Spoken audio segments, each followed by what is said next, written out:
নমস্কার।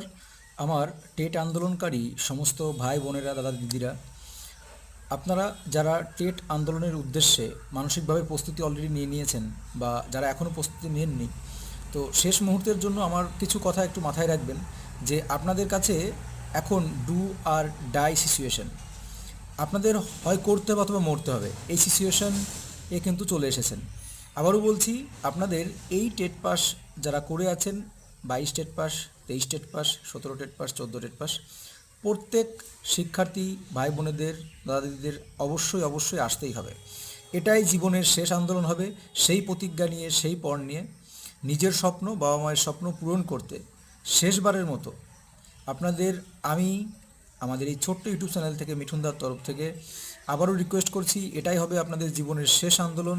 সেটাকে মনে রেখে অবশ্যই এবারের জন্য আন্দোলনে আসুন। এবং যারা কোনোবার আসেননি, তারা অন্তত এই শেষবারের মতো আসুন। আমি আপনাদের কাছে করজোড়ে মিনতি করছি। দ্বিতীয়বার আমি আমাদের এই ইউটিউব চ্যানেলের তরফ থেকে মিঠুনদা কখনো বলবে না যে টেট পাসদের আন্দোলনে আপনারা আসুন। যারা রেগুলার আসেন তাদেরও অনুরোধ করব যে আপনারা এটা ভাববেন না যে আমরা তো প্রতিবারই যাই, এবার যাব না, এবার ওরা যাক, এরকম কেউ ভাববেন না। আর যাদের একাডেমিক স্কোর কম আছে তারা অবশ্যই আসুন। যাদের একাডেমিক স্কোর বেশি আছে তারা ভাবছেন আমার তো কোনো চিন্তা নেই, তাদের তো আরও বেশি করে আসা উচিত আমি বলবো। কারণ আপনারা পুরুলিয়ার ডিপিএসসি স্যারের চেয়ারম্যান স্যারের কথা শুনে বুঝতে পেরেছেন যে আমাদের পশ্চিমবঙ্গের এই শিক্ষকদের নিয়ে কী উদাসীনতা, কী বর্তমান পরিস্থিতি। তো আপনাদের রিক্রুটমেন্ট কবে হবে, নোটিফিকেশান কবে আসবে, সেটা কিন্তু অনিশ্চিততার দিকে। আর যদিও নোটিফিকেশান আসে, আমি আপনাদের বলেছিলাম যে ভোটের আগে নোটিফিকেশান আসবে, কিন্তু সেটার যে ভ্যাকান্সি আসবে আপনার চাকরিটি কিন্তু 1%ও সুনিশ্চিত হবে না।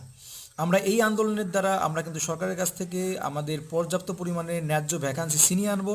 তার পাশাপাশি আমরা কিন্তু 3 মাসের মধ্যে সমস্ত রিক্রুটমেন্ট কমপ্লিট করতে হবে, কারণ এরা 7 বছর ধরে বঞ্চিত, আজ 3-4 বছর পাশ করার পরেও বসে আছে। যেখানে আমাদের মাননীয় শিক্ষামন্ত্রী থেকে শুরু করে গৌতম পাল বাবু সভাপতি, এছাড়াও আমাদের মুখ্যমন্ত্রী কিন্তু তিনি স্বয়ং বলেছেন 1 লক্ষ শূন্যপদ রয়েছে, বছরে 2বার করে টেট হবে, 23 সাল পর্যন্ত কেন টেট পাস বসে থাকবে না।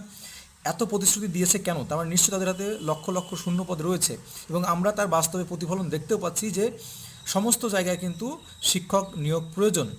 এবং আমাদের এই রিক্রুটমেন্ট এবং নিজের স্বপ্ন পূরণের জন্য আবারও করজোড়ে সমস্ত শিক্ষার্থী বন্ধুদের কাছে, টেট পাস শিক্ষার্থী বন্ধুদের কাছে, যারা টেট সামনে দেবে তাদের কাছে অনুরোধ করবো যে আপনারা অবশ্যই অবশ্যই অবশ্যই আসুন।